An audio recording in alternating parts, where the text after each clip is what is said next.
Welcome back to the channel. Hope you're all keeping safe and well. Another edition of Spurs Chat. In this episode, I'll be discussing today's game, today's win against Leicester City at the Tottenham Hotspur Stadium, winning 3-1 with a Heung-min Son brace and a Harry Kane header.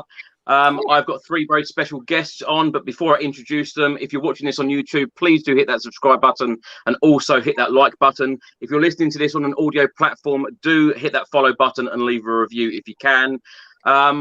Now, Antonio Conte described today's win as a vital 3 points. Heung-min Son has now scored a career-high 19 goals in the Premier League this season. Only Liverpool's Mo Salah has netted more with 22. Now, let's introduce the three very special guests. We've got returning guest, actor Ricky Norwood, and good friend. Ricky, how are you? Buzzing, my friend, buzzing. Great to be back on track, mate. Big 3 points, big performance. Love the fight today. So, yeah, I'm buzzing. It's great to have a good win to chat about. We've also got former Tottenham Hotspur defender Ramon Vega back with us. 64 Premier League appearances for Spurs, 7 goals, 9 FA Cup appearances, 11 League Cup appearances, 1 goal, and, of course, League Cup winner in 1999. Ramon, how are you doing? Very much good. The best today. I think I'm very happy what's happening today with Spurs, finally, but there's still a long way to go. And for the very first time, welcome Daniel Nguyen, Spurs commentator in his 21st season as Tottenham Hotspur Football Club and trustee of the Tribute Trust. Daniel, welcome to the channel. How are you? Thank you. It's good to be here. Thanks for asking me on. And yeah, obviously, like everyone else, in a good mood tonight. So up for it. Daniel, before we talk about today's game, tell us about the last 21 years of being involved at Tottenham Hotspur Football Club as a commentator. Well, 21 years ago, I didn't have a grey hair on my head for a start, but no. So I've been a season ticket holder since I was 5 years old. I still keep that going because one day it's going to end. But so for I think 18 years, I was the voice of Spurs TV, home and away. So I loved that. Had a great time covering that. And then when that stopped, I moved over to the commentary that I do now, which is for visually impaired fans inside the ground. They want to come. They want to enjoy the atmosphere of being at a football ground like we all do. We all love it. They just can't see, so we're there to paint the pictures for them and bring it to life. And yeah, that's what we do. So Spurs are one of the few clubs to do that. So it's great they do it. And also, Daniel, tell us about the Tribute Trust and how people can get involved with that. Thank you. Yeah, so I'm a trustee of the Tottenham Tribute Trust. It's a registered charity that was set up in 2002 between the club and the members of the Supporters Trust at the time, and it helps former players that are in financial difficulties or different levels of distress later in life. So Ramon, as you get older, just keep a note, right? So and we're there to help. We're there to help, right? So jokes aside, a load of players from the 60s, the 70s, even some from the early 80s didn't earn the type of money the current crop of players do, and as they get older, there's a certain element of difficulties that they face, and being part of the Spurs family, we're there to help. We work very closely with the club, obviously. They help us out with different charitable items that we can auction and stuff. And yeah, it's really rewarding to help some of our heroes from yesteryear. It's fantastic. Really proud of that. Daniel, can you tell us about any former players that the Trust have helped so far, or is that all a bit hush-hush?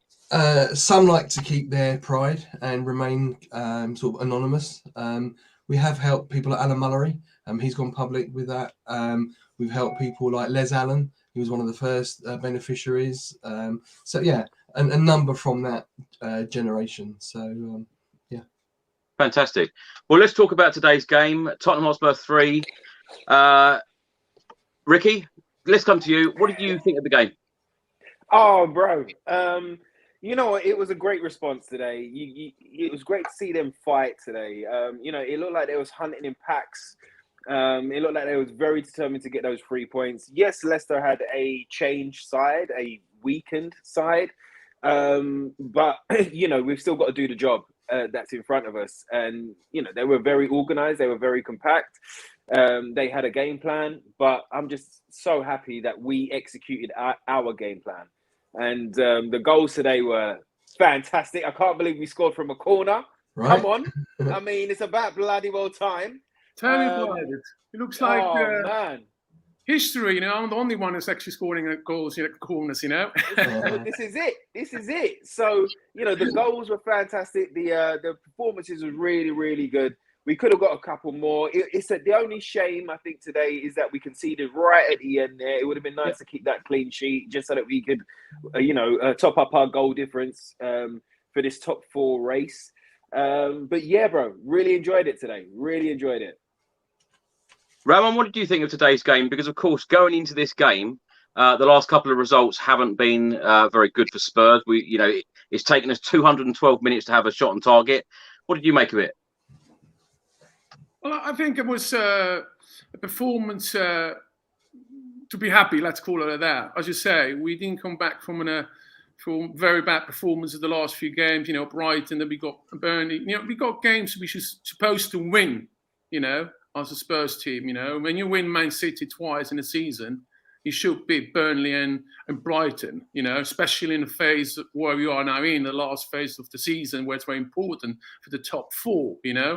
These are valuable points we lost, Now we are in a very distressed situation to be going the top 4, and pretty much either you have to win all of them or you're relying on other teams to fail. And that's not a very good position to be, Yes, I'm very happy with the performance today. I think the song was unbelievable. As I always say, Chris, it's my player at the club, most loyal, I would say, player at Spurs. No, nobody really talks about him at that level, but he should be actually respected much more. He's one of the best players in the world, without a doubt. The goal today was just unbelievable, to be honest with you. But again, I think the performance today, it's yes, great. Well, what's tomorrow? What's next game again? Is it like the last 2? But that's a little bit what Spurs has been going this season. It is up and down and not really consistency in place. Many times I told you, Chris, the key part of the season is consistency, or we're not having these, One day it's brilliant, the next game, absolutely disaster, and that's hopefully in the future should be a little bit different. But let's keep it positive today. It was a great game. It was a great 3 points, and we're still in the run for the top 4. Daniel, what did you make of it today? It's funny because I see it slightly differently working and commentating. I've got to be a little bit more impartial because I see it from both sides. I thought we started first 10, 15 minutes, all guns blazing. We really came at them from the word go. Although Kane and Son, first 15 minutes, weren't at the races. Kane couldn't bring it under control. His passes were going astray, but he got back into it. All of a sudden, it just clicked. Same with Son. I mean, his second goal, sublime. It's got to be one of the contenders for goal of the season. Come on. Absolutely. Ricky mentioned corners. We don't score from corners. Interestingly, Leicester have conceded 18 goals now in the league from corners this season. That's more than from set pieces, more than any other club. So, we're always likely to trouble them, with their big players. And none was mentioned Romero yet. I mean, what a game he had again. Woo! That tackle for that second goal, I mean, that was seriously brought me to my feet. Brilliant. I mean, Ramon as an ex-centre half, you'll recognise that better than anyone. What a challenge. Absolutely. I think Romero is a fantastic added value to the club, without a doubt. He's a proper centre half. He's not shy whatsoever, going into the tackles. He's composed with the ball as well, extremely well. He comes out to the defence, super confident. And that's where he starts. You start from the back. If you have a confident centre half, really kind of supplies the ball within the midfield players, and that gives you really confidence kind of way of going forward, and very happy to have such a centre half at Spurs, But again, it's not the same. We need to defend as a unit. When we still concede today again, and that should be more clean sheet, especially when the forwards and the midfield players played so well today. I think the centre halves, or i.e. the defence, should be actually going for a clean sheet to give him more security going forward and more confidence. But anyway, but Romero is top, no question mark. Absolutely. Daniel, let's come back to you. Did you expect today's performance and win? With the result, particularly after, we had failed to score a goal in the last couple of games. Brighton at home losing 1-0. Last week's disappointing 0-0 away draw at Brentford. Did you expect today? I did expect to win today. Leicester aren't a side like Brentford, like Brighton, that close us down, that pack out the midfield.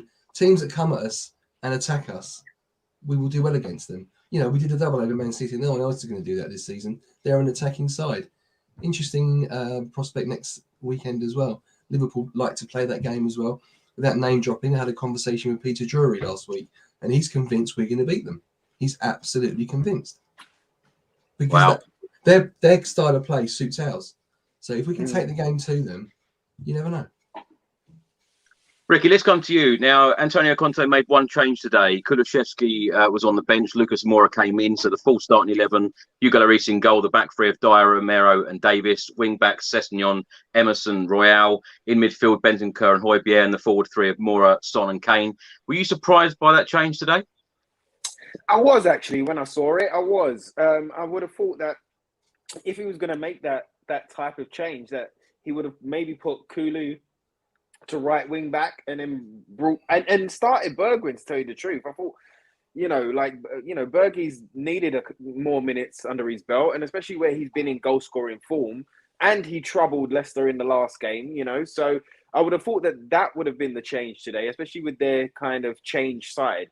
But to see Lucas in there, and Lucas will always give us everything, but looking at his body language today, I don't know whether he's upset that he's been displaced in the first 11, or whether he's thinking about his future, and maybe he's already got a move in his mind, or maybe somebody said that next year we're going to look to put you on a transfer list. I'm not sure, but there's definitely something in his body language that wasn't the usual Lucas. So yeah, I was surprised to see that. I felt that Emerson and Cess had a better game today, definitely. I think that Cess, he done a couple of short passes. He was playing it safe for a lot of the time, but once he warmed up, he started to push forward a lot more. I liked the first time crossing as well, so fingers crossed that's a great platform for him to build on. I thought Emerson done well, but I know we were talking about Romero there, and for me, Romero was man of the match for me today, not just for that challenge that set up the second goal, but for when Davies made the mistake and he was there to clean up. Do you know what I mean? He was there to put in that challenge, and sometimes those challenges are an own goal. Sometimes those challenges go into our own net, but he made sure to get rid of it. So I thought he was fantastic today. I know Sonny scored, 2 lovely goals, but I felt he was definitely man of the match today. But yes, I was a bit surprised to see Lucas starting, and it's a shame that he didn't really take the opportunity, to put his kind of name back in the hat for a starting place, So the game totally changed when Kulu came on. So yeah, man, it's unfortunate for Lucas today, but it's just showing you that Conte's making the right decisions in starting Kulusevski up in that right wing spot. Ramon, were you surprised that Lucas Moura got the nod today ahead of Kulusevski? Not really, to be honest with you. I think Conte's wanted Kulusevski anyway in the January market with Bentancur together. So it's one of his players he wanted to integrate. I think Conte was surprised that he integrated so fast immediately within the team. He thought maybe within a month or so potentially he starts to integrate it, but I think he hit straight away in from the beginning, started to score, he had positive runs, a lot of assists as well. And that's what Conte wants. He wants positive contribution within the game, and if players bring that to him, these are the world's first choice. So I'm not really surprised. In the end of the day, I think Lucas, without doubt, he is a top player. He's done unbelievable things for Spurs, no doubt whatsoever. He has the heart and soul for Spurs. Every time either comes in or he starts, he's one player always to count on. So I think that quality as a manager, it's a valuable way to have, because it's not a moan who sits there on the bench and puts his head down because he doesn't play. He knows his plays when he has to come into it. And I think Conte wants a player that are a team, that are a unit, and play as a team, not as an individual player. And I think Lucas is one of them. So it might be the next game that suddenly Lucas is the first choice, because from the mentality point of view, from the experience point of view, Lucas brings into it. And this is something Conte has a good choice to have. Daniel, do you know any information why Lucas Moura started this game ahead of Kulusevski today? I don't, to be honest. I mean, just reading between the lines, there was a couple of performances in the last couple of weeks where he didn't quite reach the standards he did in the previous weeks. He's a victim of his own success to that extent. But listen, it also gives Lucas Moura minutes on the field. You need consistency. You need a spell in the first team. And Kulusevski came on. He was an impact sub, 2 assists. He did his job. And it's a team job, especially at this time of the season. So, you're in it together. And interesting, Lucas Moura, his next game, by the way, will be his 200th for us. So that will probably happen on Saturday. Now, let's have a look at the Premier League table. Because Tottenham Hotspur remain 5th. There is now 4 games to go. We have won 19, drawn 4, lost 11. We've got 61 points, 2 points behind our North London rivals, Arsenal. Ricky, you come on this channel a lot, and I ask the same question on every single show. Top 4, are you confident? Oh, mate. I don't think I've been confident the whole time. I've flipped and flopped. Come on, Ricky. I know, bro. You've been calling you Ricky Champagne. Come on, mate. I know. You can't be called Ricky Champagne if you're not positive. Top 4? Come on, get that champagne out there. It's confident. Hold on. Ramon, the last time you were on this show and I said, can Tottenham finish in the top 4? All you gave me was just bursts of laughter. That's all you gave me. You didn't I'm even still give me laughing. Mate, Chris, I'm still laughing. Ricky, how you feeling? I'll tell you what, I'm still laughing about it. Listen, there's no doubt. I'll tell you what. If with luck we go to the 4, I'll tell you we have to go to church every Sunday to pray. I'm not joking. It is not as straightforward. And Brentford and Brighton, these are very valuable points we completely lost. If we had even a point out of these 2, we would be apart with Arsenal today. We are already against the wall. And I think one of the potentially main game to decide the top 4, unfortunately, is going to be the North London derby. Yeah. And then in North London derby, you don't care which position you are. Of course, you want to win that game. Simple as that. And both teams going to be super motivated to win that. And now there's where the character's coming out of the players. Exactly. These are the games where really Conte wants to see the characters, the spirit, And coming back, if you top 4, I'm still laughing. I will laugh more if you go to the top 4, but I'm still laughing, mate. So, Ramon. Sorry, go on. Give me an answer. Where will Spurs finish at the end of the season?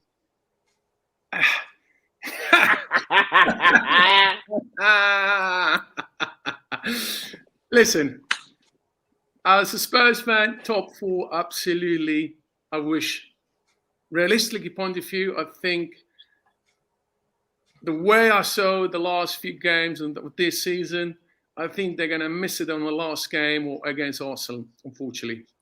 But I hope not. So they're not going to go into the top 4. So you're saying 5th? Yeah. You know what it is? It's not that I can say I'm confident, but I have belief. I have belief that this team, they want it, right? And we're seeing that. And this Premiership this year, like every year, really, but it's so unpredictable. There's Everton won today against Chelsea, right? And nobody would have really called that. So, Listen, Chris, Ricky, I might be reverse psychology, I'm doing it on purpose. Yeah. Not going saying the same top 4. So they're getting angry and they say, oh, he's Ramon, he's talking, blah, blah, blah, I want that reaction, I really want that reaction. And you go, no, I'm going to show Ramon we're going to top 4, and put the finger up. Love it. Anytime. I even do a picture of that finger, mate. I'll tell you what, that's what I want, top 4. Ricky, you mentioned the players want it, right? Get the Ricky Champagne out. Ricky, you said the players want it. Be absolutely certain Conte wants it. And if anybody can get the best out of that crop of players, it's going to be him. He's a motivator. He's a winner. And whatever's happened, we mentioned the Burnley game. We mentioned the Wolves game. You can look back, Brighton and Brentford. That's in the past. Yeah, exactly. All of them. 4 games left. We win all 4. We're 4th. Yeah. Maybe 3rd the way that Chelsea are going, but that's another story. So it is in our hands still. It's all about confidence. It's about belief. And there's nobody better than Antonio Conte and his entire coaching team to instill that belief, instill that confidence. We went to Man City and won. We could do it again next week. I'm not concerned about the Arsenal game. I think we can win that one. Next week's obviously the tricky one. And, I think we're going to beat Burnley and I think we're going to beat Norwich. Simple. Daniel, after today's game, Antonio Conte said a vital 3 points. It was important for us to win today. Nobody could have imagined Spurs would be in the race for the top 4 when I arrived in November. Are you surprised as a Spurs fan and someone, of course, who works at Tottenham Hotspur Football Club? Are you surprised that we are in this position? I'm not, because that's why he was brought in. If anybody, you know, we look back in our history, at no point in our history have we ever appointed a manager of his caliber at that time. At the time of his appointment, right? Mourinho was already on his way down. You know, the guy from Arsenal was already on his way down. The guys that had won leagues. Bill Nicholson became Bill Nicholson. Birkinshaw became Bill Nicholson. Conte's a winner. He's there. He's won titles in the last few seasons. He knows what it takes. So, no, I'm absolutely not surprised. Just as a little side comment, his brother, Gianluca, he is the chief analyst. Looks just like him. Sits a couple of seats away from me up on the gantry. Another lunatic. When we score, he's running up and down. It's great value. It's great value. But they're all in it together. There's a real sense of camaraderie there. 4 games left. Anything's possible under that manager. So you're confident then? I'm a Spurs fan. It's the hope that kills us. Next question. Daniel, I only feel sorry for you, mate. Spurs fan. Told you, grey hair. That's why. The only one thing I have to appreciate that you're doing for ex-players, or as you say, that charity, and you're right, and I thank you for that, because there's not many people know that the post-career, especially not just post-career, when you're finished now, we're talking 20, 30 years ago, well, as you say, the money wasn't that level we're talking today, you know, and I think appreciate very much people like yourself and other ones who really look after these players, because these players gave in those days some very happy moments and memories, you know, and they've just been forgotten for whatever reason. They are in a situation where they can't help themselves to do things. That's why they need help and support, and people like yourself. And I have to say, thank you very much for that you do that for these people. And if you need any help from my side, I'm more than welcome to helping out. That's brilliant. It's really good to know. We'll definitely take you up on that. Thank you. He's got a pair of pony shorts that he can put out for auction if you want. Ricky, I've got a pony. I have many ponies in my area, you know. I think you're going to need to explain that a little bit for people who haven't listened to previous shows. Ramon, don't worry, mate. I understand that. I don't need translation, mate. Don't worry about that, mate. Google Translate. Go for that. You didn't like the pony shirts back in the day, did you? Oh my gosh, mate. I'll tell you what, mate. You felt pony, you looked pony, and you played like pony. Right, Ricky, let's come back to you. Let's go through the game, the key moments. In the 14th minute, real chance for Leicester. Daka hitting the post, beating Lloris after a good Leicester City move. A couple of minutes later, a good ball into Tottenham's box. Christian Romero cleared. Now, we've spoken a little bit about Christian Romero, but how good is this guy? He's next level. He is literally next level. He's exactly what we've been looking for a long time.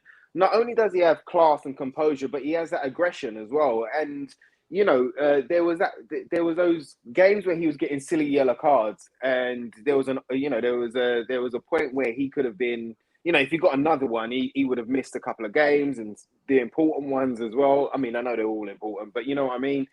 And, you know, Conte's had a word with him, and you've seen in performances after that, he kept the aggression, but like he just cut out the yellow cards, which I'm like, you know, what more can you ask of this guy? Not only does he defend, he can be the last man in the box defending and clearing things off the line, but then he progresses the ball up the field. Then he becomes a right winger, a bit of a midfielder, you know, a number 10 at times, just to confuse the opposition. And, you know, the guy is class. I'm just so happy he's at Tottenham. I can't wait until we sign the papers and make it official. It goes from a loan to a permanent signing. Can't wait for that to happen. And I can't wait for us to build a side around him. Do you know what I mean? Because he is definitely the man that is setting that place on fire right now. He's definitely the platform in which the forward players can go and express themselves, you know, freely.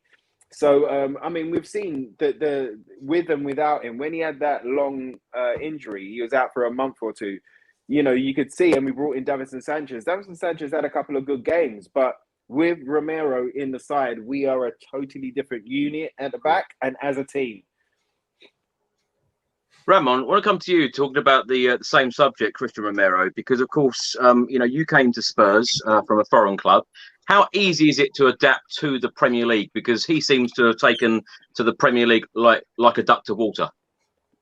Well, listen, it depends in terms of your teammates around you and the club, how they're taking you on, from the first minute, That's very, very important because psychological point of view, you're going to a foreign country, even you guys going to holidays and everything, it's already it's a different environment, different culture, different way of attitude. People are the day-to-day living standard as well, or dealings.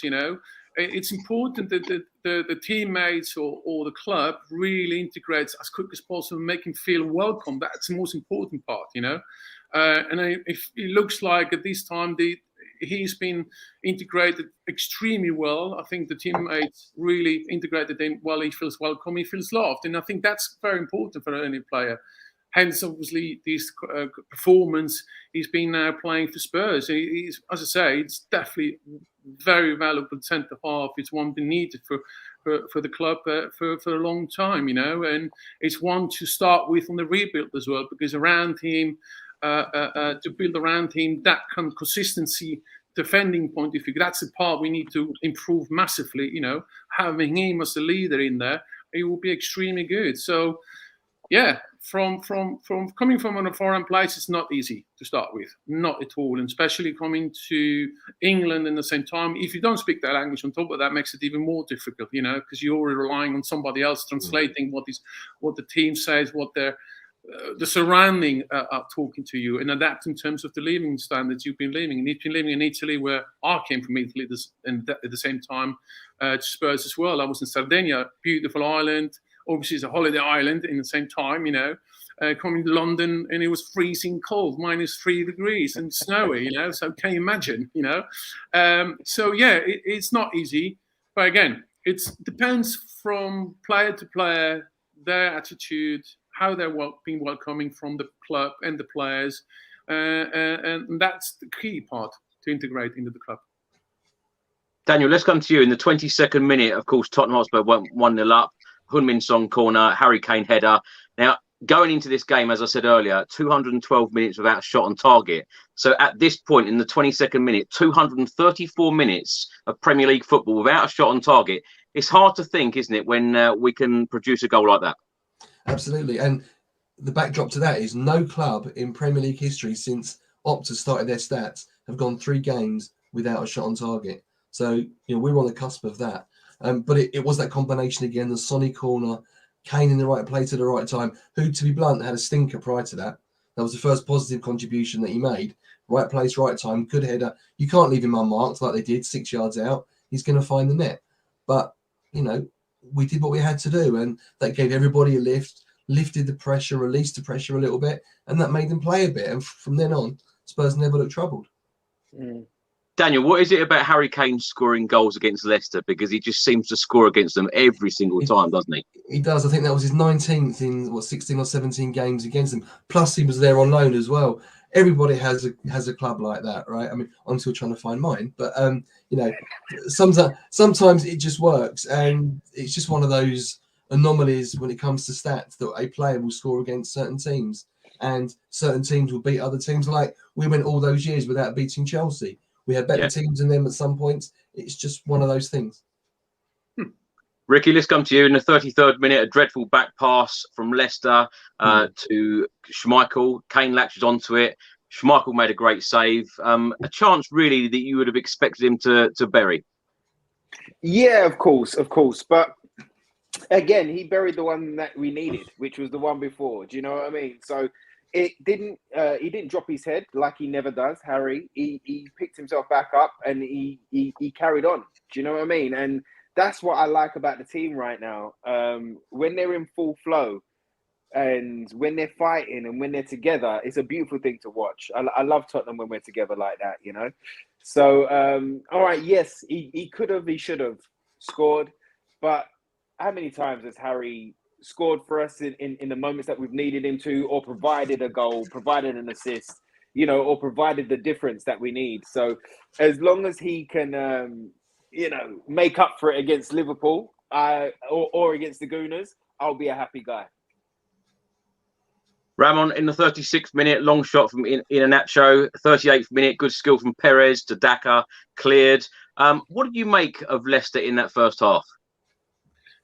I think they've been pressed by Spurs. Spurs really kind of played extremely well and pressed quite high and put them in a difficult situation and kind of way of the way Leicester then weakness at their situation, So I think thanks to Spurs in terms of how they pushed, how they pushed forward, that's why Leicester I felt that were underperforming in the first half. It's not because Leicester was weak, it's because Spurs was very good in terms of performing going forward. Daniel, let's come to you. In the 55th minute, Lucas Moura went off. Kulusevski came on. Just 5 minutes later, Heung-min Son made it 2-0. Kulusevski, great work from him. Romero with the challenges that you said earlier. What have you made of Christian Romero this season? And of course, Dejan Kulusevski as well. These two new signings this season have been unbelievable. They've transformed our season, if you like. I think all three signings that we've made this season, including Bentancur, have been excellent. They've come straight into the team. As Ramon said, it's not easy to come to England and settle down. But I don't want to single out Kulusevski at the expense of Moura, because so many times we've seen it in reverse. It was an impact substitution. You needed it. Moura's come on in the past and changed the game, right? Remember a game at Man City, he came on, he scored after about 30 seconds, didn't he? From a header from a corner. So but Kulusevski for Moura, it worked. 2 assists when he came on. That challenge we waxed lyrical already about, it was utterly superb. And Romero, he was voted last season the best defender in Serie A. You don't win that lightly, right? In a country where they're full of defenders. It's a defensive game. And for him to come to our club and change our defence, I mean, he's right up there amongst our top defenders of all time. Personally, I think he's a better defender than Ledley King. I was lucky enough to see Richard Goff, lucky enough to see Ramon Vega, I've got to say that. Joe, he is right up there. He's right up there amongst. If he can keep that on consistently, obviously, to compare him with Ledley now is a little bit, premature, obviously, because Ledley did it for so long. But from what I've seen, as Ricky said before, he pops up everywhere. He's at the back, he's on the left, he's on the right, he's in the middle, he's centre forward as well. So that guy is oozing with class. Daniel, these three new signings, can you remember?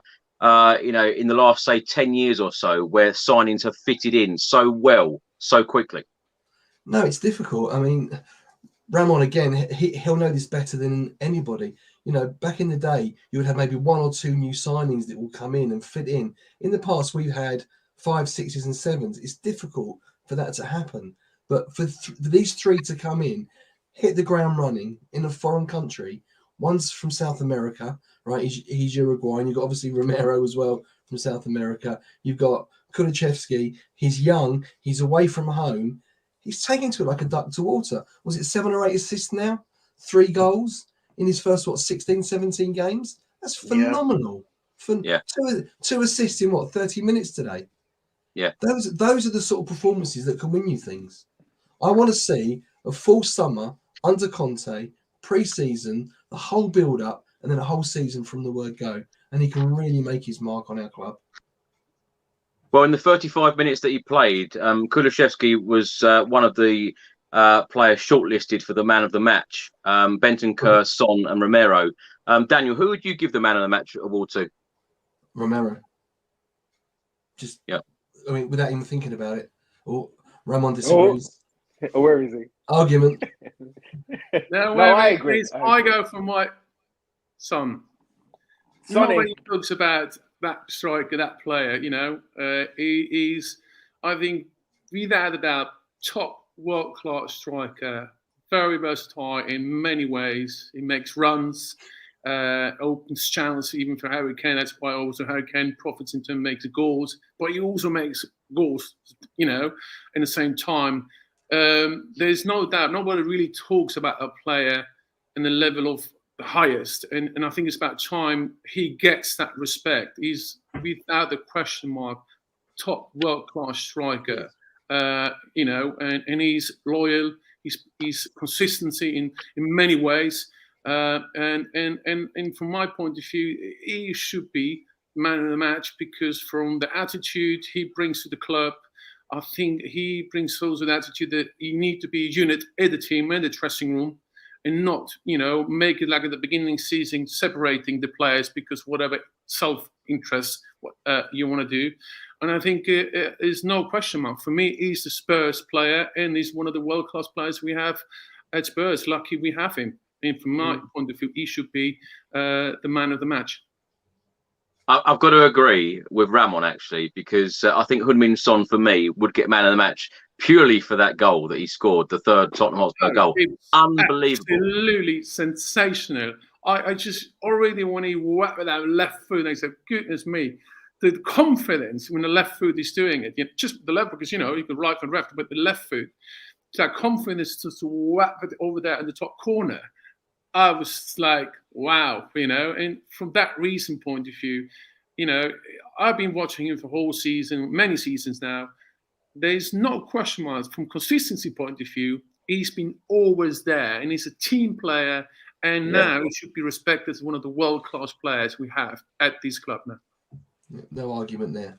Yeah. Daniel, let's come to you. Why do you think, and don't get me wrong here, I'm glad there's no interest in Heung-min Son, but there never seems to be speculation about teams wanting to sign Heung-min Son. He seems to be very, very happy at Spurs. I absolutely adore the guy. He's my favourite Tottenham Hotspur player at the moment. Now, what is left to say about this combination with Heung-min Son and Harry Kane? It's so much more than scoring goals, isn't it? Both of them. It's assists. Harry Kane, I forget the last 2 or 3 weeks, he was pinging passes like Glenn Hoddle used to do in the 80s, right? He could hit a sixpence from 60 yards, bring players in without even looking, just instinctively knowing where your partner's going to be. And you can't buy that. That comes from hard work on the training ground. That comes from knowing movements. It knows about tactics. It's all about that. And you know, those two, as Ramon said, we are so lucky to have them together at the top of their game. And long may that continue. Ricky, would you like to have your say on Heung-min Son's goal? Because what I found really funny is Pierre-Emile Højbjerg just stood like this. Couldn't believe it. I said in commentary.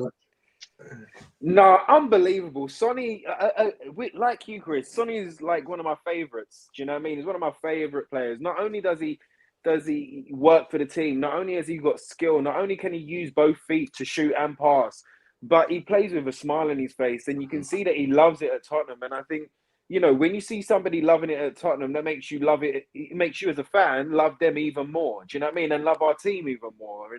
And Sonny is just next level, man. I mean, I would love to know from Chris what the crowd was like in the stadium at the time that he scored that goal. And I would love to know from Daniel a couple of the words of how you described that goal to the people that were listening, to the people that were blind and were listening, and how you painted that picture for them. To answer your first question about what was happening at the time when he scored, if you watch it back on Match of the Day tonight, after the goal was scored, you see the replays on the big screen, and that's when a lot of the crowd see just how much that ball curled. Schmeichel was only 1.5 yards off his line, so he didn't have much to aim at. But in commentary, absolutely. Unbelievable. You know, from a professional point of view, you know, and I saw past a lot of players, including David Gino, who always had that left foot kind of, you know, whipping over that corner. These is just absolutely unbelievable. You know, Son not just should get respect, he should be actually nominated the best player we have for a long time at Spurs, to be honest with you. And I'm telling you that now, he scores. But if Son wasn't in the team, I don't think Harry Kane will score half of that he's been doing now so far, to be honest with you. Because Son is opening channels and gives the freedom to Harry Kane as well to score. Because these two are as dangerous equally in terms of quality and goal scoring, you know. But Son is really the hard worker who really opens the channels, opens the freedom for Harry Kane and assists Harry Kane to score. But in the same time, also scoring and nearly at the same level.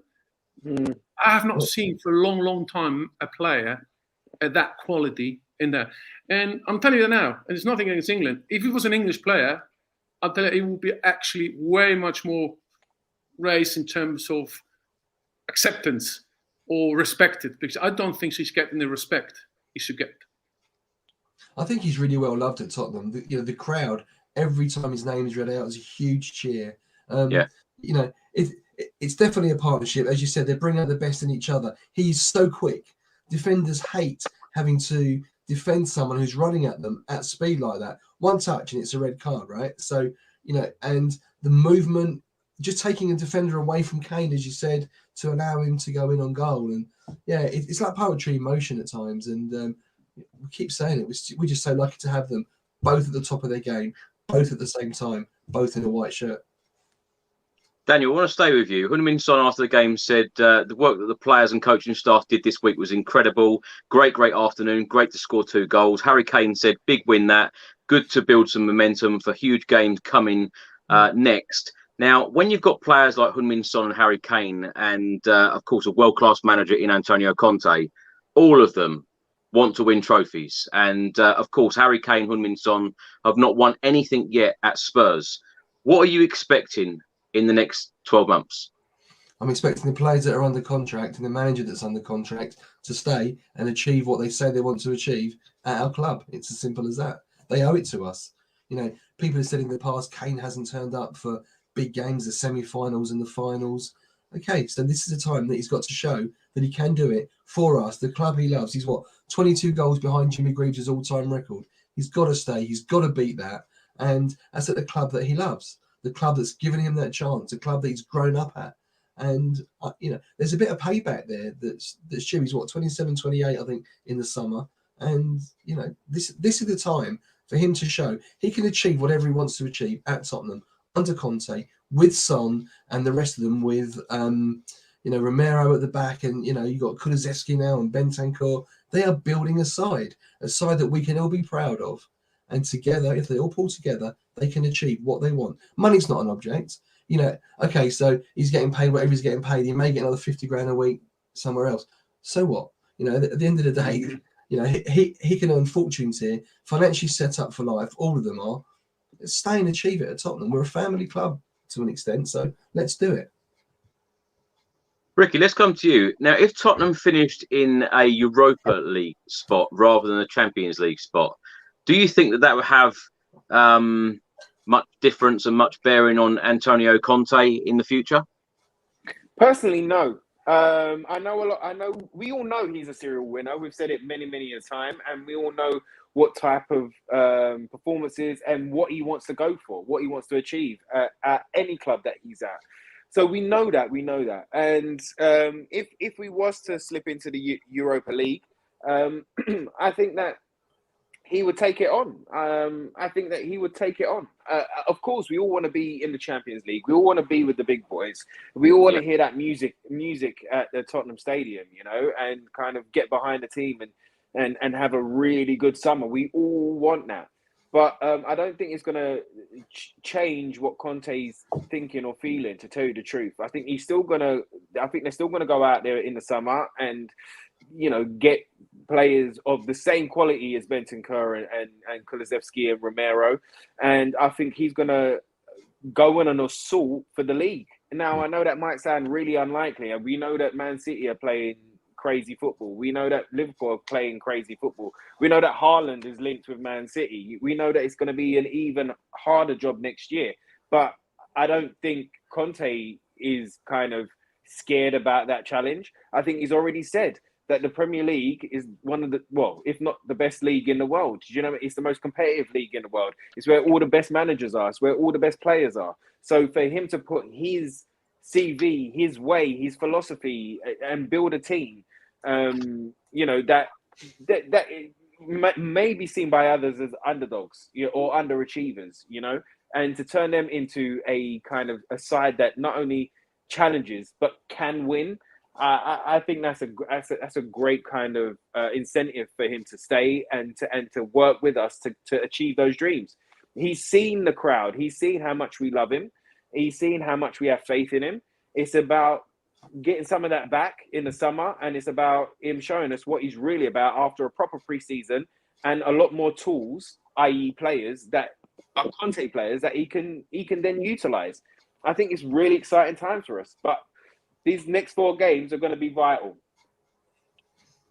Ramon, whether Spurs play Champions League football or Europa League football next season, what do you think Antonio Conte is expecting in the summer? Because the only thing as a Spurs fan for me that worries me slightly is the fact that he keeps saying, I've got to talk to the club in the summer.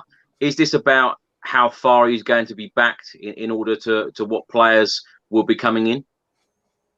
Oh, it depends quite a lot, to be honest. That's why I think he said that in a very careful language, that he wants to talk with the club at the end of the season to see the situation, you know.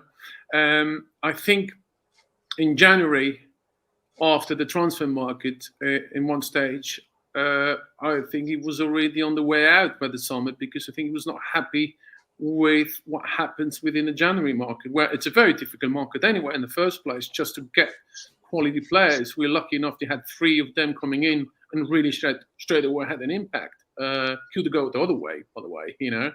But in the same time, he found it difficult in terms of how the club potentially might be run. And he saw suddenly that, oh, I'm not expecting these, or I wasn't expecting these when I joined Spurs or signed for Spurs. In the same time, I say, well, you should know that. You should analyse before you're signing for a club what kind of clubs you're going to sign, and what you're going to get into it, and what kind of players you're going to have, and how much is needed to rebuild such a club. So, if you're looking back, we were not talking about the top 4. We were still talking about rebuild, be patient.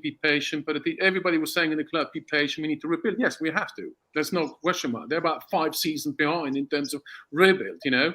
But we're talking 5 seasons, not 1 season. 5 seasons. That's hell of a lot in terms to invest into it, you know. Other clubs within 5 seasons, they spent more than $500 million, let's call it, you know, in players. We have not done anything or far away from that. So we are in terms far away on the rebuild. We are kind of about 3 years behind. Now, the question mark is Conte prepared to wait that time and progressive build that team over the period of time? He can't just have signing in the summer, because that's not Daniel will happen. He will make construction signings. There are long-term views, with exception of some of the players could be resold as well. Because at the end of the day, I don't think Spurs is the end club for many players coming into it. There's a resale value there, like Gareth Bale happened with Modric and all these guys. You know, they're going to the end club. We call it like Real Madrid, the Barcelonas. You know, where really you're selling for much more money. So I think Daniel looks kind of at that level with Conte.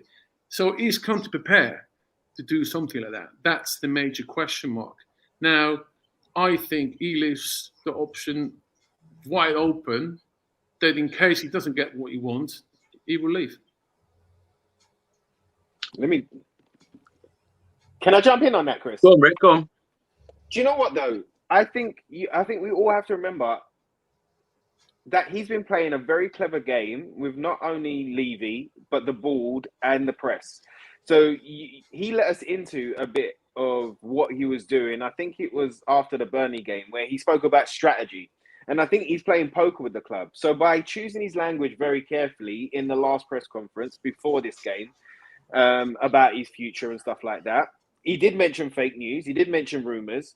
But I do think that he's holding these cards close to his chest to make sure that Daniel's view of transfers switches. It changes. So he's holding him to his word. Instead of it changing last minute in the 11th hour, he's like, nah, you know what? Cool. Show me. Don't talk to me about what you're going to do. Show me what you're going to do. And I think he's making sure that there's certain things that happen going forward. So I think he's using it as a strategy. I don't think he's going to be here for 5-6 seasons. But I do think that he can build something. And I think that he's starting to kind of fall in love with Tottenham and the crowd and what's going on. And, you know, Sonny and Kane and Kulusevski and Bentancur and Romero, these players are in there and they're performing and they're loving it under him. Every single player is loving it under him. So much so that we heard interviews a little while ago from Doherty talking about you know, the intensity in training, how much everybody's enjoying it, how much, you know, the attitude is changing.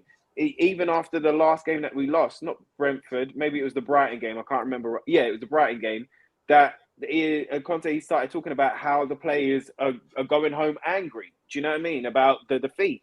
It's a change in attitude. It's a change in mentality. He's having his influence and it's working. And I think all he's doing right now is using the press as strategy, as poker, to make sure that we change our transfer policy from the top and then all the way down. He's nobody's fool. He would have seen what the club has or hasn't done over the last 10 years or whatever under Daniel Levy in terms of transfer strategy. I'm not here to say it's good or bad. I'm just stating the obvious. And he's seen also that we have improved the caliber of players that we've signed. In the summer, we've brought in ROMERO. We've waxed lyrical about him tonight already. In January, 2 players that have come in and hit the ground running.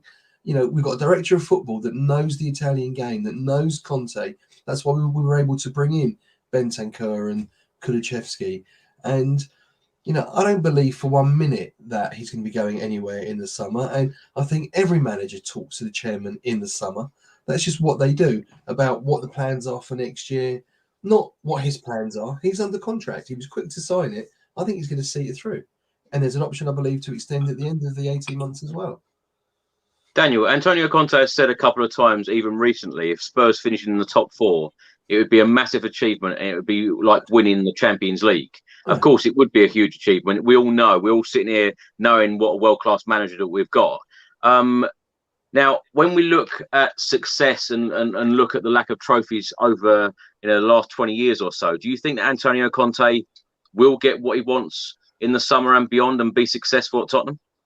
He's a successful manager. He's a winner. And that's a type of manager that Daniel has tried to sign over the last sort of 2 or 3 managers that have come in. He tried it with ABB. He thought, he was the man. Okay, that didn't work out. But at the time, he did things at Chelsea, etc. Mourinho, a winner. Okay, it didn't work out again. But that's a type. You're not going to get anybody else like Conte at the top of their game. Said it about 20 minutes ago. So I think what Antonio Conte wants, they will get. He may not get 6 or 7 of them, but I also think Antonio Conte is happy to play with less players in the squad. Look at what we got rid of in the January transfer window, albeit on loan. Ndombele, Hill, 1 or 2 others as well that went out on loan. Dele Alli as well. They've gone because he'd rather not have them around the place. He wants players that play to his way, with his attitude, with his thoughts, with his winning mentality. He doesn't want the rotten apples. As good as they were, as good as Dele Alli was, we know what Ndombele can do, but he does it 1 game every 15. He needs that at a consistent level. And he'd rather have less players in the squad and be able to work with all of them than have a bigger pool to pick from. Daniel, what I really want to ask you is, as a commentator, when you see players like Ndombele, like you've just said there, giving like 1 performance every 5 or so, how do you be positive about these Spurs players when they're not performing? You just got to keep...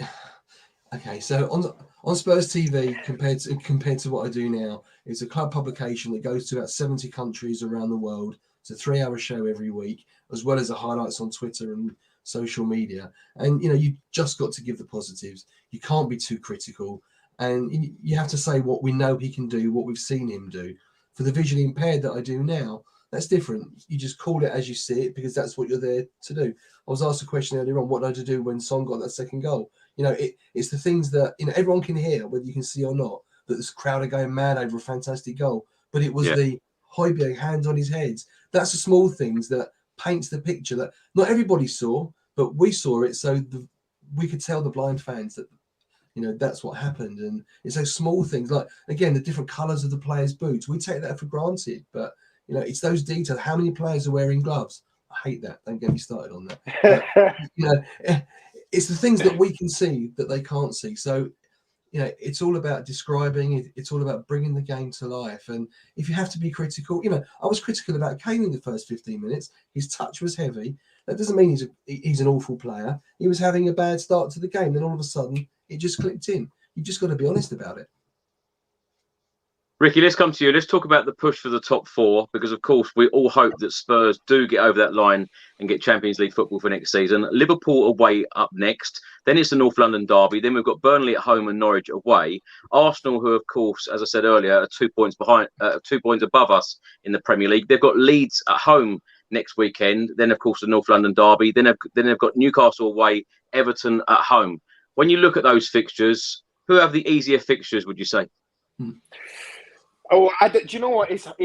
I don't think there are any easy fixtures right now in these last four, especially for the Gooners and for us. Liverpool is going to be a tough game, but I've got a feeling in my stomach that we're going to do that one. What is it? The Gooners, that's going to be a cup final, although we can't say cup final, maybe like round of 16. Do you know what I mean? But, because we want to get through it. I'd say the ones that scare me, the ones that worry me, is the Burnley game and the Norwich game. The Burnley game, because they're going to be fighting relegation. We've seen their upturn in fortunes and upturn in form recently with the change in manager. They're a bit of a bogey side for us. They play that kind of, they're happy to sit back. They're happy to do 2 blocks, and kind of defend in low blocks and stuff like that, which we've found it difficult to break down this season. So that game worries me. And then the Norwich game worries me. Reason being is because it's going to be the last game in the Premiership for them. They're not going to have much to play for apart from pride. And when all of the shackles are off, as we saw with Newcastle, when Poch was managing and it came to that last game of the season and Newcastle were relegated, but they ended up beating us 5-1. Do you know what I mean? Because we went in there with the wrong attitude and they just were free to express themselves. So it's the last two that really worry me for us. For the Gooners, it's the Leeds and Newcastle. Leeds are battling relegation as well. So and they're a footballing side. So that's going to be a tough game for them. The Newcastle game is going to be a tough game for them because they've had an upturn in form and fortune. And then what was their last game? Everton again battling relegation. If they can pull off a result against Chelsea, they're going to go into the Gooner game with a bit of confidence and kind of and with that will and with that fight to get out of the situation that they're in. So it's tough for both of us. It really is. Ramon, Liverpool up next at Anfield. How'd you see that one going? Listen, if I see Liverpool performance until today, very scary, to be honest with you. They really, I would say, it's one of the best teams now in Europe, without a question mark. They're playing with fun. They're playing with massive passion behind their. They're kind of free. There's no pressure. I can see the players, they're really enjoying themselves. And when the team clicks that way, the way Liverpool plays, it's very, very, very dangerous to play against these guys. The guys want to start, and once you let them the space within 5-10 minutes, they're nearly unbeatable, And they proved that against the biggest team in Europe as well, especially the last 2-3 weeks. Scary. So coming back, Spurs is not going to have a very easy path to go to the top 4, and nobody says top 4 in Premier League is an easy path to do because we've got very, very competitive teams in the Premier League, especially the top 4, So from that point of view, I'm going back. If they're managing it to go to the top 4, I would say they've done unbelievable kind of performance this year, Spurs. But it's super difficult. It needs to be an extra luck. It needs some passion behind. And Liverpool big games. In big games, sometimes some of the Spurs players, they're performing actually sometimes much better. If you see the games Man City at the beginning of the season, beat them. Everybody before the game was already, even Tottenham himself, the website was saying, oh, we're going to lose. And I was actually complaining, why are you so negative? We have to win against these guys. This is the tower. This is our stadium. Nobody has to come in and win it easily here. And we won on that game. We actually won against these guys twice this season on top of that.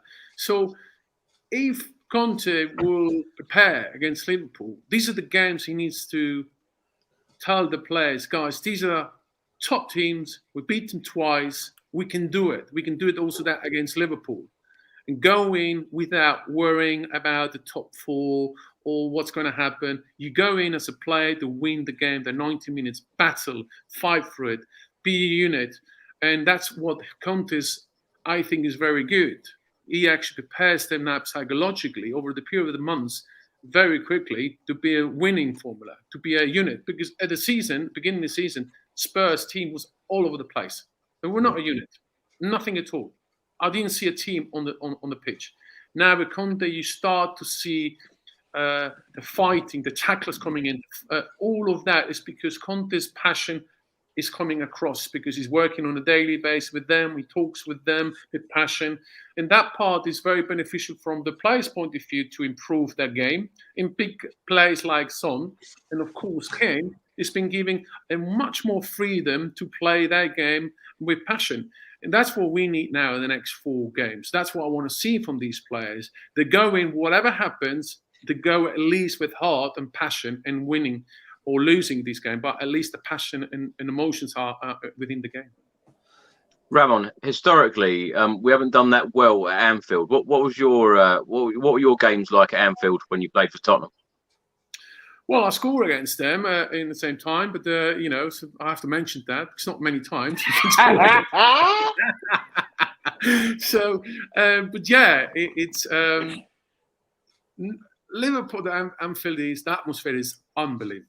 The fans at Liverpool is just, you know, our player is Celtic as well, and Celtic's without a doubt one of the best fans in terms of atmosphere and environment and everything. But Anfield has a very similarity, you know, and it's very kind of hostile as a player to come out to Tottenham, because Liverpool fans are very passionate and you feel it, you know. And at the same time, I loved it, because this is what I like, you know. I like it actually motivates me even more to play against such an atmosphere, you know. It depends on each player. I love it, and the atmosphere absolutely is boiling, you know, and it makes you goosebumps before the game, before coming out to the dressing room, you know, really nervous and so on. And these games I actually loved it, you know, and Anfield is giving you these, no doubt whatsoever. So from that point of view, you need players with super characters and super passion to go into that game. Daniel, let's come to you on the Liverpool game next weekend, because the last time they conceded goals was back against Manchester City away when they drew 2-2. Before that, it was a 2-2 draw against Chelsea back on the 2nd of January. And the last time they actually lost a Premier League game, 28th of December, 1-0 to Leicester. They are some team at the moment, aren't they? They are, but their defence isn't their strong point, right? And our attack is our strong point. So, you know, we can capitalise on that. I think nobody's made the point yet that they've got a huge game coming up on Tuesday night. All right, yeah, there may be home and dry already potentially, but it's a semi-final of the Champions League. And often you see after a massive game like that, it's a case of after the Lord Mayor show. You know, they're so focused on that. I know they've got the running for the, you know, for the title. Of course they have, and they're professional, and Klopp will have them focused. But we've got a week's break, a week to prepare for it. They're going to Spain on Tuesday night. They'll be back early hours of Wednesday. You know, that's going to disrupt their week, and the jubilation of presumably winning, getting through to the Champions League final again for the 3rd time in, was it 5 or 6 years or whatever it is? You know, that will take its toll on them emotionally. That is draining, because they're performing at the, you know, at the top of their game to achieve that. And we could capitalise. You know, maybe I'm clutching at straws a little bit. I don't know, but you know, they are there. They are there to be beaten. You know, we did it. No one gave us a prayer at the Etihad, right? But we did. We went there. We got all 3 points in a game where we fought from the first minute, and we got that very, very late winner. You know, we've seen character against Leicester. I mean, not today. You know, the game in January, we were losing at 94 minutes and 52 seconds and went on to win. Nobody in the history of the Premier League has ever been losing so late in the game and gone on to win it. So these players under Conte, I made the point before, Ramon made the point just now, Ricky's made it as well. He's the man to do that, to get them focused, to prepare properly. You never know. You never know. It's a funny old game, as somebody once said. Ricky, let's come to you. Of course, on Thursday, the 12th of May, Tottenham v Arsenal, the North London derby. It will be the first ever North London derby at the Tottenham Hotspur Stadium, where the Arsenal fans will actually be allowed in. How do you see this one going? And give me your favourite North London derby memory. I think that my sending somebody off from Arsenal on my case. No. I remember. I love remember that, Daniel. Absolutely. I love Danny Rose's goal, and I love Harry Kane's goal when he was wearing the mask and he shot it from the corner, almost from the cornerish flag on that side. I was just sitting behind there, by the way, Ricky. Oh, bro! 2 seconds before it's gonna whack it now. Then next second he's doing it. Boom! Because that puts up at the top of the table, didn't it? For a while. Yeah. And like I was losing my mind, mate. I was losing my mind in that game. But you know what? It's going to be a war. It's going to be a battle. There's things on the line for both clubs. I think that we've got it well within us to not only get the result, but to have a good performance and to kind of, put it on them a little bit. And maybe that's going to disrupt the end of their season. We've been doing so well. We've got Romero there that's been doing so well. We've got Kulu, who's been, like we've said earlier, revelation. Bentancur, Højbjerg, who stepped up.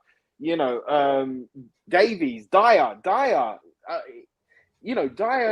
People forget about Dyer a lot because obviously there was a lot of the games that he wasn't so good in last longer in the memory. But he does set a pace for us. He does start things off a lot of the time. He's got that kind of Toby Alderweireld kind of crossfield ball sort of thing as well going on in his game. And we've got Conte, we've got Hugo, a World Cup winner, we've got Harry, we've got Sonny.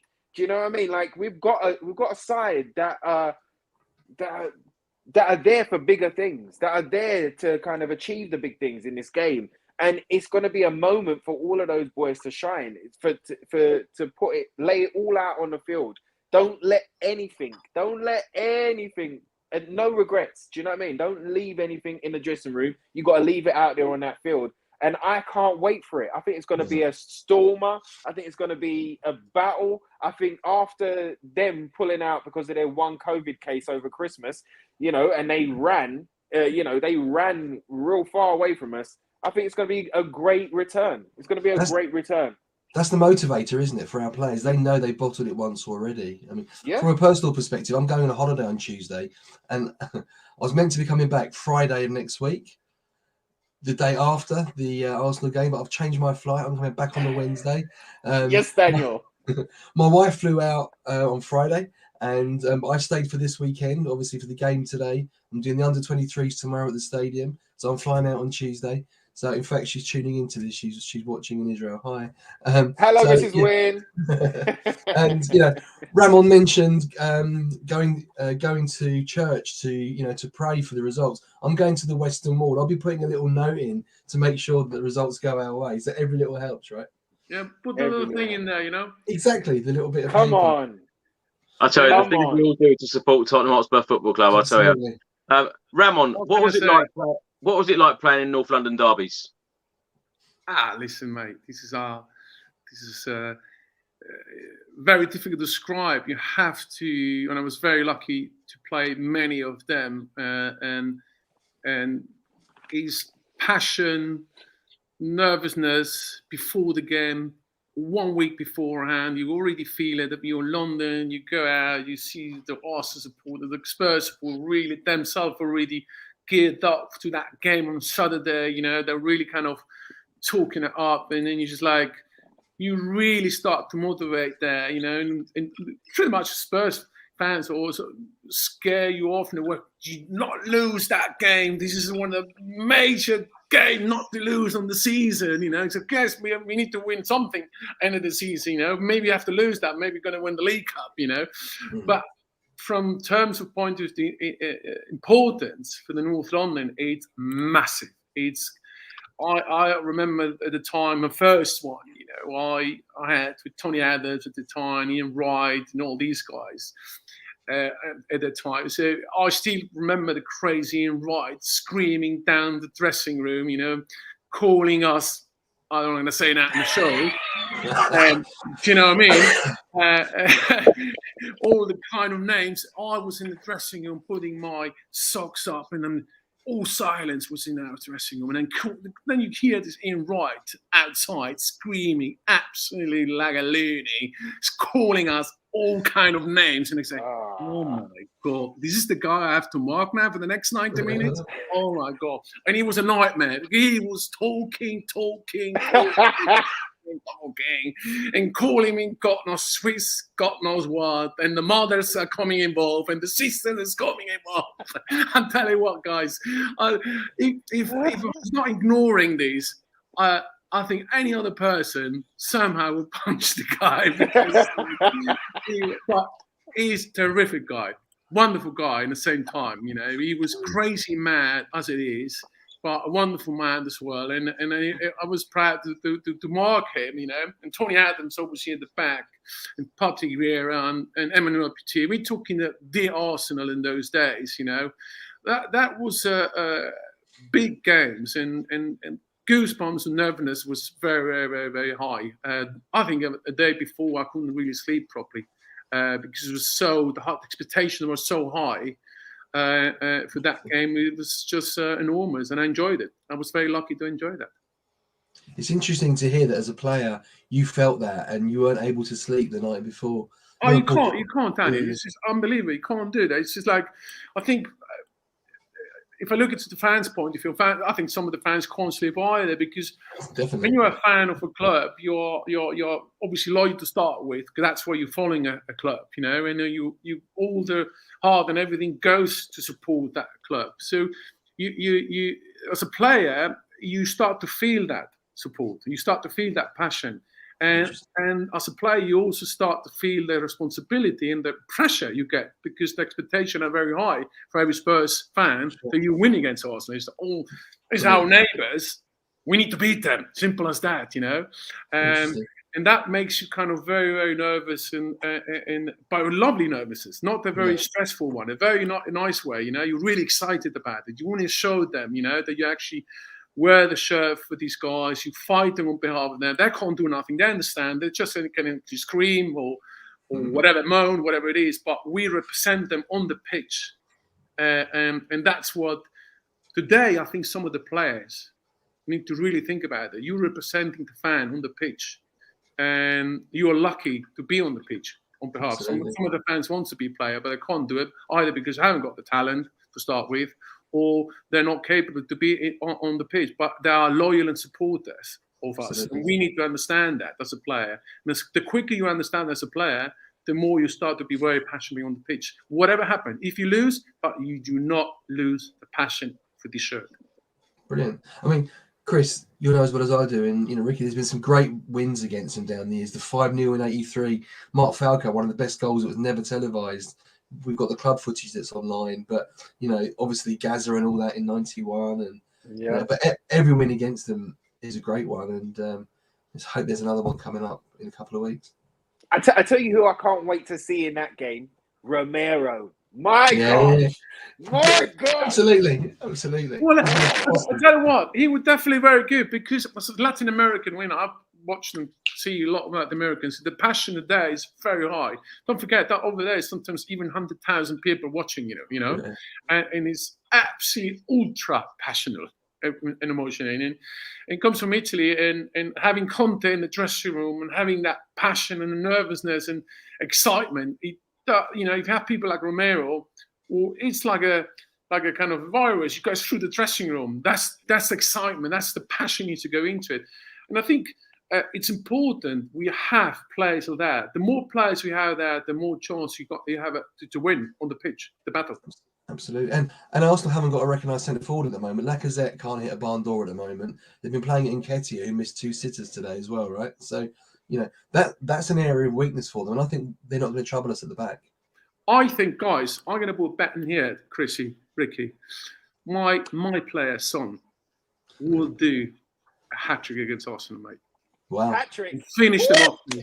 Only one Spurs player. Finish them off. Absolutely finish them off. Walk out the pitch, and we go straight into the Champions League. That's it. Game over, mate. Come on. Well, that was a very different answer to a couple of months ago, Ramon. Well, Your Wi-Fi's improved as well. That's why I want to be positive about it. That's why I'm saying the most difficult thing has to be done first. Hat-trick. And I think there's only been one Spurs Hat-trick hat-trick against Arsenal. You know, has to be done first before he goes to the next level. Yeah. Daniel, let's come to you. What have you made of Arsenal's season? And are you surprised that they are in the position where they are now? Well, I am after their first 3 games where, you know, they lost all 3, right? But so, you know, I've seen a fair bit of Arsenal over the last few weeks, and you know, up front they're nothing. Genuinely, they are nothing. Xhaka's turning into a bit of a player. I mean, Ramon would know, obviously, Swiss international, 100 caps to his name, Xhaka. But you know, Saka, I mean, that boy can play, right? Tremendous character in their team, given what happened to him in the summer. At the back, Benjamin White is turning into a decent centre half. But there's nothing that can trouble us. There genuinely isn't. You speak, you know, we've all got friends that are Arsenal fans. They are really, really worried about playing us. They only hope that Liverpool beat us and then they can win at Newcastle, at home to Leeds, in which case it'll be 5 points clear. Because they are really worried about playing us. Man for man, position for position, we are better than them. Make no doubt about that. Kane, Son up front. You know, there's not one player I can think of in their squad. Okay, the Japanese kid at right back who was linked with us last summer, but I think he picked up an injury. Yeah, that's him. I think he picked up an injury again today, and he's just come back. They haven't got a single player that concerns me. Individually, they're good. You know, Smith Rowe can play a little bit, and you know, Martinelli looks good. But as a team, we are better than them. We really are. Daniel, that's a good point you're saying about the times of the games, because of course we play next Saturday. They then play on the Sunday. Then it's the North London derby. Then we play Burnley on the Sunday, and then they play Newcastle on the Monday. Do you think there's any? Does it really matter when you play the game, or do you think it puts more pressure on Spurs or them? Them going first, absolutely. It's like in a penalty shootout. You want to go first. You want to take that first penalty because you know what you have to do, and there's pressure on it. If we win against Liverpool, if we win against Burnley, if we win it, you know, going first is absolutely paramount because the pressure's on them. Okay. It's true. Absolutely. Ricky, you mentioned Steven Bergwijn earlier and the lack of game time. In a recent interview, he said, "Here, I honestly don't think so. It's difficult for me. I don't play much. Ajax would certainly be an option. A return to the Netherlands would certainly be an option for me." Are you surprised that he hasn't had much game time lately?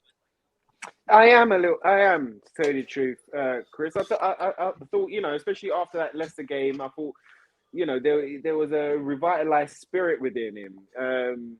I thought that Conte kind of saw him as a bit of a super sub, even if he was just a super sub. But, you know, he's been getting 5 minutes, 10 minutes at the most. I thought today, again, like I was saying earlier about Lucas, if he's going to start one of them, I would have started Bergie. Do you know what I mean? Younger. He's got a great strength about him. He also has the dribble, but he has great strength about him. He's got an eye for goal, can score with both feet, can pass with both feet. You know, and I think there's a lot more to come from Bergie.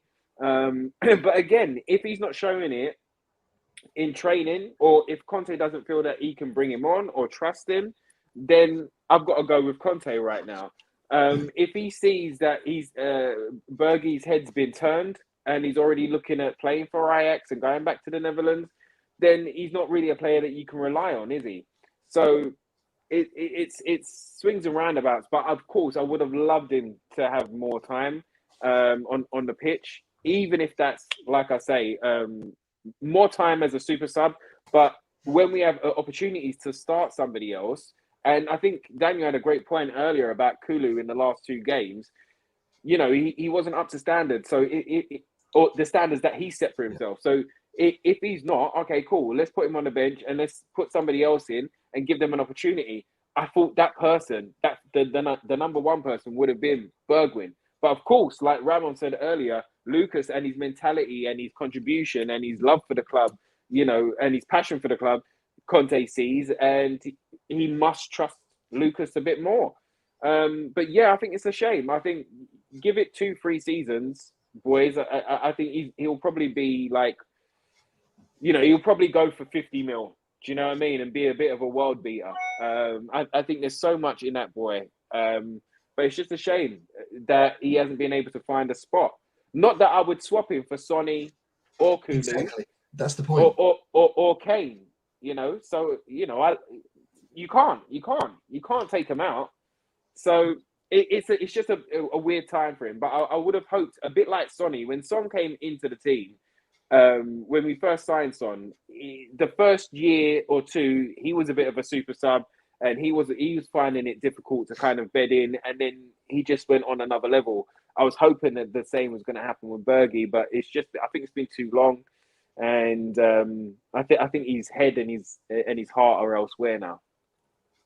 Now, last question for you, Ricky. Let's start with you. Antonio Conte has said that he doesn't want to be at the club to fight for 6th or 8th place. He wants to win trophies at the club. What is realistic in the summer for Antonio Conte to take Tottenham Hotspur to the next level? Because, of course, we've seen how this Spurs side has been transformed just with a couple of signings.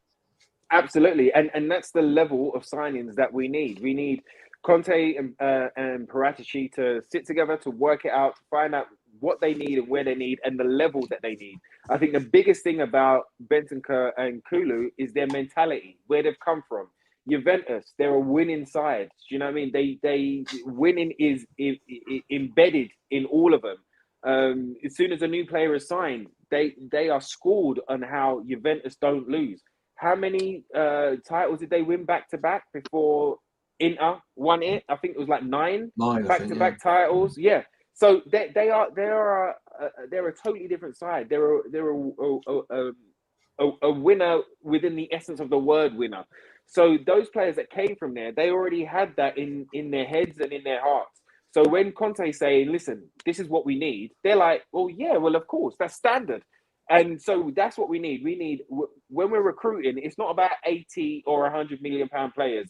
It's about very clever purchases, but the mentality and the will to win is the biggest thing that we need. That type of attitude to come in, to know when to shut out a game, to know when to do a bit of the time wasting tactics, or even like, a bit of the dark arts where you've got a clipper man before he runs into space or something like that. We need those level, that type of level. And we've seen that we can mix it up. That doesn't mean that we need 28, 29, 30-year-olds. Look at the boys that we brought in. Kulu, he's 21. Bentancur, what is he, 24, 25?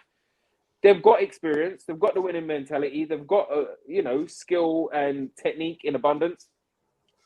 We need to be going along those lines there and make sure that Conte's got the tools so that he can go to work next year. Ramon, you expecting a big summer? Yeah.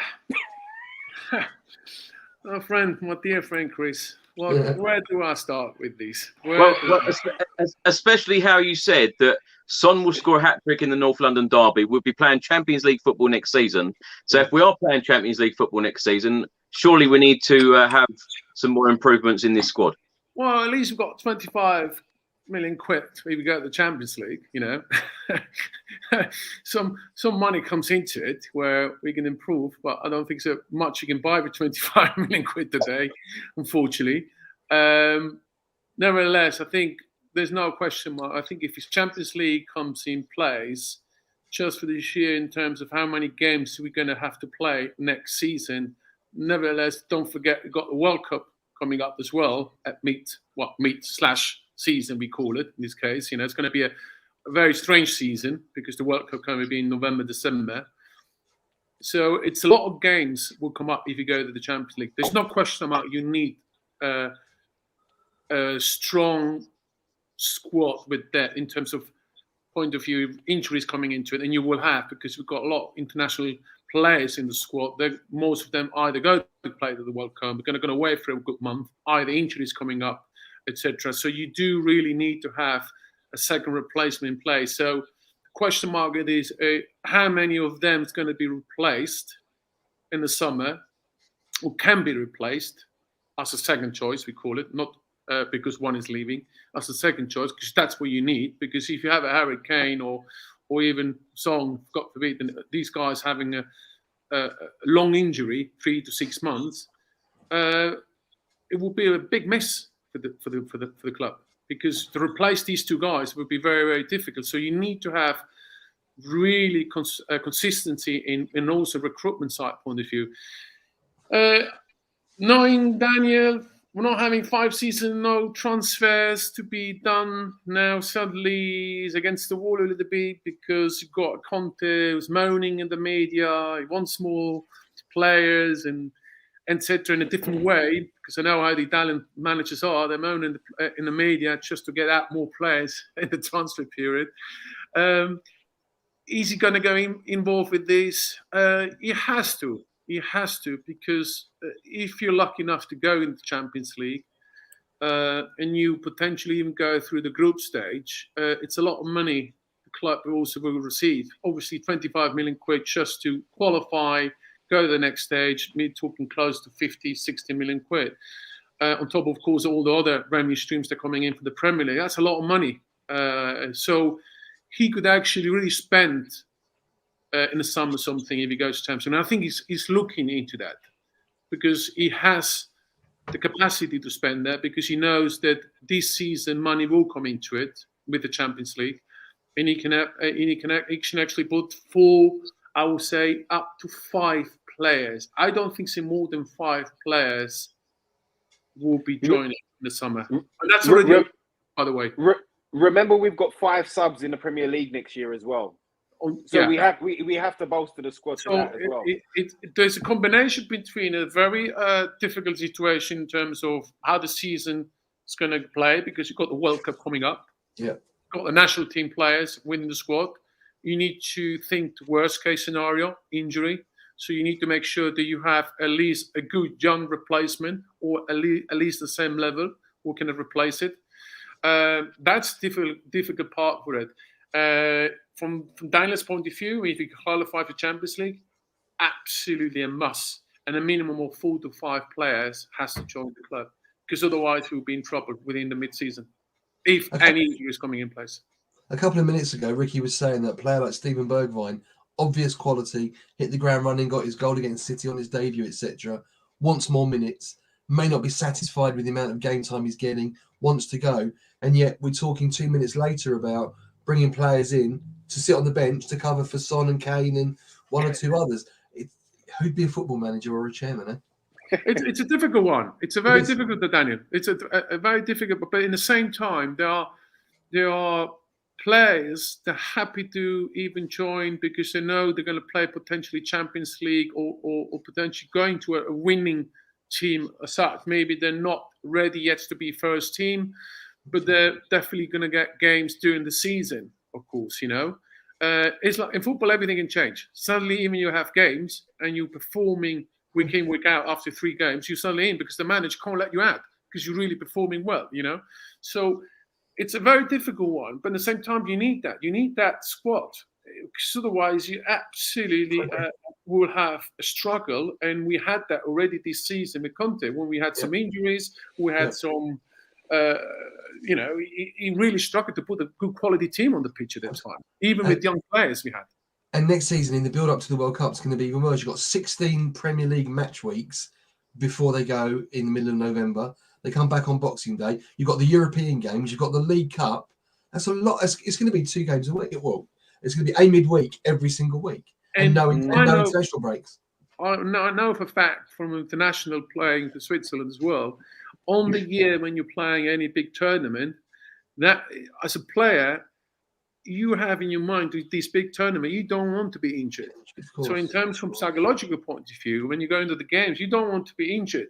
So sometimes if the manager say, well, let's just have a break for that, you're actually saying, I'm happy to have a break now, because obviously I want to play the whole season. I don't want to get injury. Even you want to play, but obviously from the common sense point of view, you got 3, 4, 6 months later the potential World Cup or European Championship to play for your country, where it's very big for any player. You don't want to miss that. And I think in these cases, Harry Kane and other ones as well, we're going to be participating in this World Cup. They will have psychologically different way of playing. Do you think as a player, with all these games coming up, the 16 match weeks with the game every single midweek in Europe and in the League Cup, etc., injuries are likely to happen because you're playing so many different games? You know, the twine of the hamstring. It's already a big debate anyway, Daniel. Yeah. We are playing way much Yeah. games as a player point of view. You know, the recovery time is, I think, not as much as supposed to, because it's not just the physical side point of view. You might physically you might fit because you're young. I think it's the mindset, the traveling side. But if Europeans, you need to travel, you have to come back.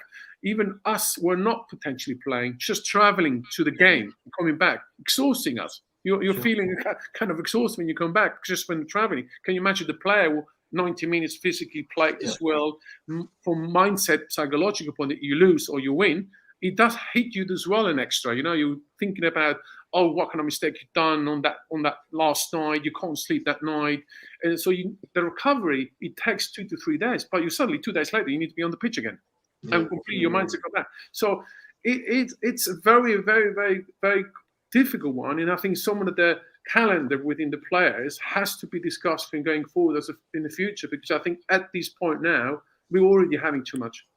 Yeah. I just think next season's going to be even worse because of all these games, all because of the World Cup in the middle of the winter, because of where it is. It's just ludicrous. Well, exactly. It's not the normal, straightforward World Cup we got in June. You know, where everybody's, you know, from the Europeans' point of view, you call it now here. Okay, it's normal. It's a not normal way of a World Cup because it's suddenly in November, December, where we haven't ever had a World Cup in November, December, to be honest with you. And that makes it even more stranger, because I think from calendar point of view, from the players' point of view, mentally you prepare in a different way, and everybody's worried to be injured. You want to participate this World Cup. Daniel, I was going to ask, in terms of Antonio Conte wanting to compete for trophies, I take that as a Spurs fan, you know, thinking that he's stating that he wants to challenge for the Premier League. How far away do you think that Spurs are from that? I think Spurs need to focus on consistency. You know, I think Daniel, in 20 years, I can show. I haven't got the medal with me. That's why. I know a lot of people will probably laugh at it, but you know, Antonio Conte is a winner. I know how it is. The proper cup, you know. He has not come to Tottenham, you know, like he said many times, he's not come to Spurs just to finish 6th or 8th in the league. He wants to win things. Absolutely. And, you know, I think the best way to answer your point is not so much how far off we are from the likes of Man City or Liverpool, who are financially head and shoulders above us anyway. Yeah. It's about, you know, the games we've already mentioned tonight, the Brightons, the Brentfords, the Burnleys, Southampton, the Wolves, those stupid little games that we should be doing more on. You know, we should be picking up points, not dropping them. If we can focus the mind, and Conte's all about that. You know, again, we've spoken about this already tonight. He's the man that can get the players focused. But next season it's going to be even harder with these amount of games going into the World Cup. Right, final question. Score prediction for the Liverpool game. Ricky, what are you going for?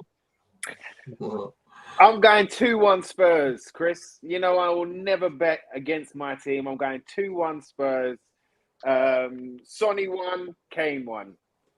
Ramon, is this another Heung-min Son hat-trick at Anfield? Come on, Ramon. I'll tell you what, I love it. I would love it. I think there's no question for me, one of the best Premier League player, best Spurs player for a long time, one of the best in the world. Yeah, I do really hope. I think we're going to win 2-0. Yeah, you're going for a win as well? Yeah, I go for it. Let's go for Daniel? it. Nothing wrong, mate. It's the hope that kills us, right? So 3-0. Big game. Listen, quite. Big against big clubs, we always kind of somehow get a result. You know, Man City, and I just hope Conte just showed them the Man City 2 games we won. It's actually possible. And now Liverpool is on a level of really, no joking, one of the best teams now in Europe to watch and to play against. No question mark, okay?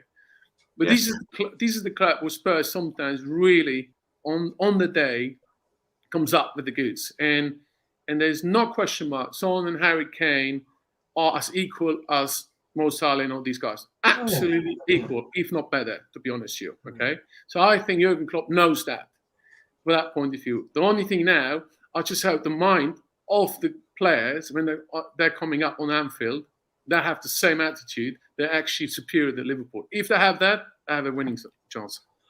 Yeah, Ben Davies is going to get on the score sheet. I think Sanchez will come on to defend in the last 2 minutes. He'll get the winning goal. Yeah, easy. Strolling the park. Strolling Stanley Park. I love your confidence.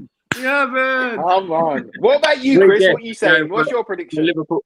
Well, I was going to go for a draw, and I thought that would be a good result for us. But, all three guests going for a away win at Anfield. I can't believe it. Chrissy, these are the games you have to win. Yeah. It's true. To put pressure. Now, it's only a psychological game with all these games coming up now. Nothing else, nothing else. And as Stan said, if you go first and you pretty much put the ball in the net and you're winning, you put pressure on Arsenal straight away. And they suddenly slip because we're winning against Liverpool. And I'm telling you, then we have a chance potentially Champions League. But I'm also happy with top 5. You said ball, Ramon. You can't go back. When does City play? Only if it's a hat-trick. I'm telling you about against Arsenal. I told you that now. I don't know when City play. I was going to say, when do Man City? They're playing on Sunday. I've just checked. So again, it's the who's playing first. So they're going to be nervous. Make no, they're already behind City. It's going to be tense for them. It's going to be a big game for us. They know we can play. They'll be scared of Son. They'll be scared of Kane. They know what we've got in the back, at the back in terms of, Romero. They know what Kulusevski can do. So they're scared of us. Yes, they're at home and all that kind of stuff, but they know we can trouble them. They'll be worried. Yeah. Well, I hope you guys are right. Ricky, thanks so much for joining us this evening. It's been a pleasure having you on again. Chris, I'm asking you, what do you think? I said a draw. You draw?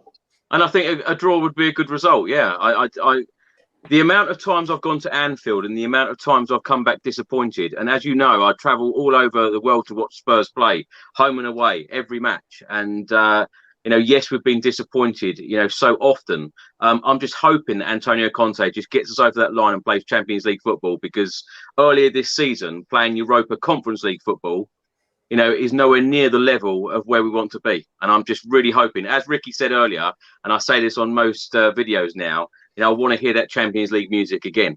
It wasn't long ago that we were in a Champions League final, and I just thought that was just an incredible day up until that penalty decision, obviously. But we definitely want to. I'll be right, Chris, because I experienced as a player Champions League game, so it's beautiful nights. Absolutely, I played in the group with Ajax, Real Madrid. These are the good old days, but not with Tottenham, by the way. It was with the Swiss team, Grasshopper Zurich in those days, my friend. We enjoyed Champions League nights, and I loved it. Absolutely loved it. And there are very good nights, and I think Spurs can pretty much hopefully do that for next season, because we had a great experience going all the way to the finals. We did. Ramon, you seem quite surprised that I went for a draw away at Liverpool. Yes, mate. Absolutely, mate. I thought you were more positive. Well, I hope. I really do. I really do hope that we get the result. Normally, it's me the one I'm a little bit more negative about it. Not qualifying for, very reserved, very Swiss cheese way of doing it. And it's you the one. I thought you were more positive. You go all the games. I see you going, pretty much all of them, be passionate about it. It's nice, Chris, you do that, Thank you for that, by the way. But yeah, a draw. No, my friend, you just disappoint me. Absolutely. Well, just hopefully really, I'm wrong. I really do hope I'm wrong, Ramon, just for you. Ramon, thanks so much for joining us this evening. And tell everyone where they can find you and what you're up to at the moment. But me? Yeah. Are you asking me? Well, pretty much just to recover from COVID. I've had 2.5 weeks, 3 weeks in COVID, With the whole household was pretty much in COVID. Even my wife had it. And we just recovered about a week now. She's still okay now, to be honest. Yeah, but the first time I had it, the last 2 years. But I cheer her up because I went to the opera to see Placido Domingo after she was getting better. And Placido Domingo is actually the main man introduced me to my wife. Oh, wow. At a Ballon d'Or in FIFA. So it was a good so I thought, okay, man, you're back off the COVID and you're not feeling, or you're feeling better. I want to make you even feel better. And the beautiful Budapest Opera House, absolutely stunning. They just done it up on top of that. And it was coincident that Placido Domingo was actually singing here the last few weeks, and went there and I took my wife. She was absolutely over the moon. Oh, and I got some great credit now. Fantastic. I must just say, his name drops go to say that Placido Domingo introduced you to your wife. I mean, that's brilliant. Well done, and it's unbelievable. Well, it's like, wow, he's here. You know, we've not been seeing us for years now, of course, because he's traveling all around the globe to sing, you know. But he's coming quite a lot to Budapest. My wife's from Hungary, Budapest. And he just came here, and we knew that months ago. And where we had the COVID, we thought, oh my God, you're not going to go. You're not going to go into to the opera. And then we got better, and then I was lucky to take my wife and see the event. Nicely done. Very nice. Ramon, you're always full of great stories, so thanks so much for coming on again. And Ricky, thanks so much for coming on this evening. Thank you, brother. Always an honor and a pleasure. It was great to be on with Mr. Vega and Mr. Nguyen. My dad sends his love, Ramon. He says to send you love. He loves what you do. Give me five to you, Dad, my friend. Give me five.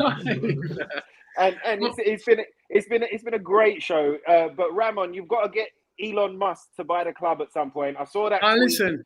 Make it happen, brother. Make it happen. I try my best chutzpah of everything to get this guy convinced to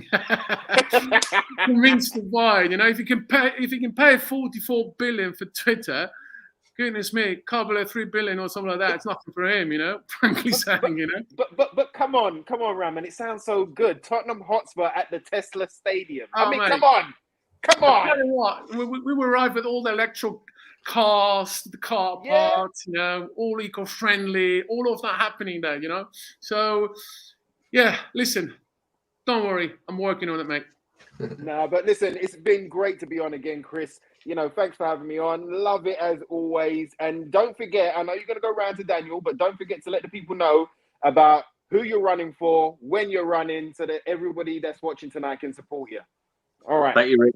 Yes, I'll be doing a 10K run tomorrow. I'm also doing the London Marathon in October for prostate cancer. So if you would like to donate, all of the details will be below. So thank you so much for all of your support. And Daniel, it's been an absolute pleasure having you on. I know I've tried to get you on this channel for a number of months now, and so glad to finally have you on.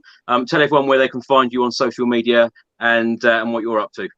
Thank you. Well, it's been an absolute pleasure being on. Chris, chatting with you, Ricky and Ramon as well. Thank you so much for having me. In terms of social media, on Twitter, at @DanielWin_.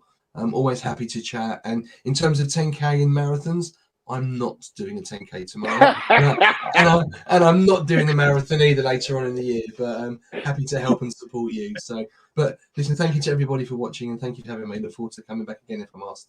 Thank you. Thank you very much. Absolutely, Daniel. Yeah, it'd be a pleasure having you back. Thanks so much for watching, everybody. And let's hope that Ricky, Ramon and Daniel are right, and we do get those 3 points at Anfield next weekend and get Champions League football at the end of the season. Wouldn't that be nice? Thanks for watching and thanks for listening, and I'll see you on the next one. Until then, come on, you Spurs. Come on.